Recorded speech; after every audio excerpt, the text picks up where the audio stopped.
ہیں ڈاکٹر اقبال چشتی کی طرف اور میں ان سے یہ سوال کروں گی، احساس کی جب بات کی جاتی ہے تو کیا احساس میں صرف انسان آتے ہیں؟ بڑا شاندار سوال کیا جی آپ نے. آج کا جو موضوع ہے، جس طرح میں نے پہلے اپنی تقریر میں کہا کہ عین ایمان کے اوپر مبنی ہے. احساس میں صرف جو ہے نا وہ انسان جو ہے وہ پہلے نمبر پہ آتے ہیں، اور دوسرے نمبر پہ جتنے بھی ذی روح جو چیزیں ہیں، مثلا جانور ہیں، وہ بھی اسی زمرے میں آتے ہیں کہ ان کے حقوق کا بھی خیال رکھا جائے. ٹھیک ہے.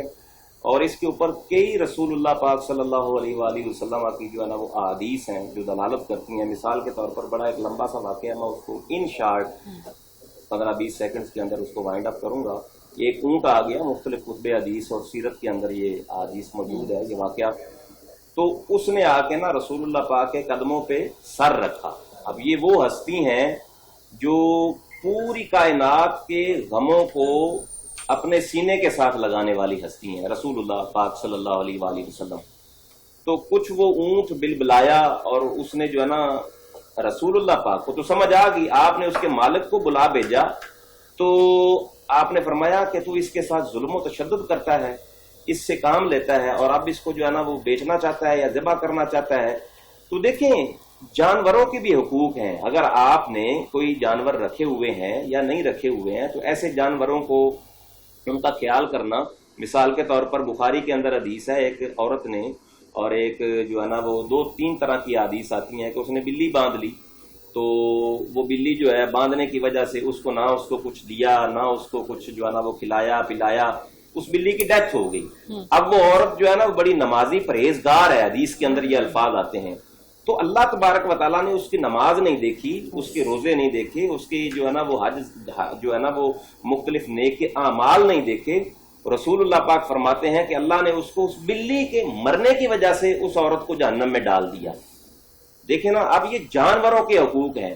آن دا ادر ہینڈ ایک جو عورت ہے وہ بدنام زمانہ ہے، تو یہ رسول اللہ پاک کی حدیث بیان کر رہے ہیں. تو اس نے کتے کو ایک گھونٹ پانی پلایا تو اللہ تبارک و تعالیٰ نے اس کے سارے گناہ معاف کر دیے اور اس کو جنت میں جو ہے نا وہ جگہ عطا کر دی.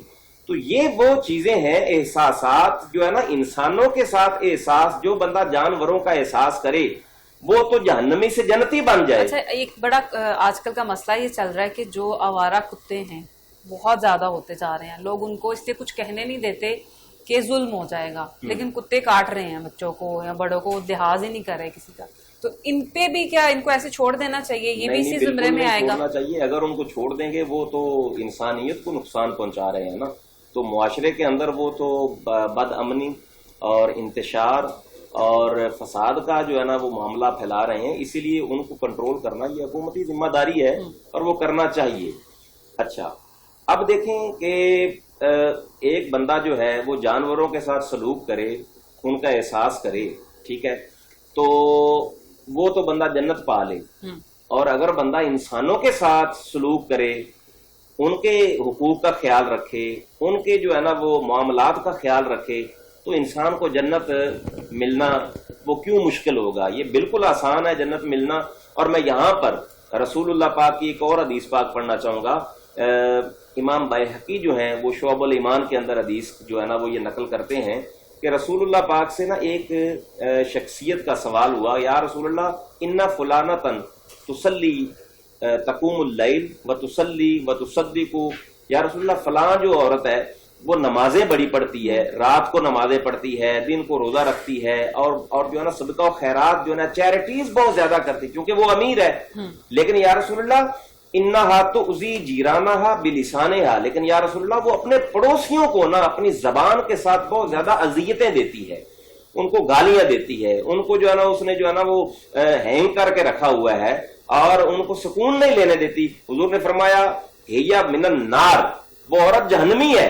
اب دیکھیں، نمازوں کو رسول اللہ پاک نے نہیں دیکھا، ٹھیک ہے، اس کی حج کو نہیں دیکھا، اس کی چیریٹیز کو نہیں دیکھا، اس کی رات کو جو ہے نا وہ شب بیداری کو نہیں دیکھا، اس کی زکاتوں کو نہیں دیکھا. حضور نے فرمایا وہ جہنمی ہے.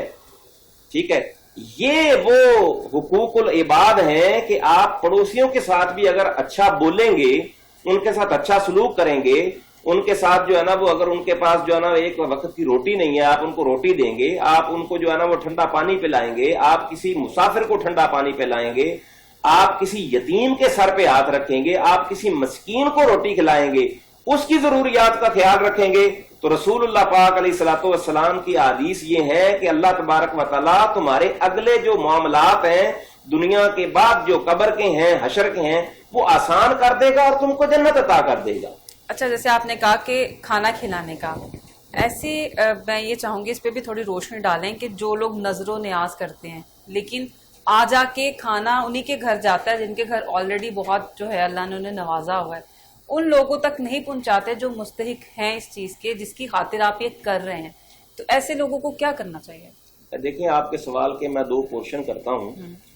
ایک تو شروع میں یہ بتانا چاہوں گا کہ کھانا کھلانے کے حوالے سے رسول اللہ صلی اللہ علیہ وآلہ وسلم سے سوال ہوا، یا رسول اللہ ای الاسلام خیر، سب سے بہترین اسلام کا جو درجہ ہے نا وہ کیا ہے، یعنی سب سے اعلیٰ اسلام کا درجہ کیا ہے؟ رسول اللہ نے فرمایا اے تطعم الطعام، کہ تو کسی کو کھانا کھلا دے، یہ سب سے اعلیٰ درجہ ہے۔ یہ تو ایک پورشن ہو گیا۔ اب دوسرا پورشن ہے کہ جو کھانا جس نے تقسیم کیا ہے، نظر و نیاز کی ہے یا ویسے کھانا بانٹا ہے، اس بندے کو یہ خیال رکھنا چاہیے کیا مستحقین تک یہ کھانا پہنچا ہے یا نہیں پہنچا ہے۔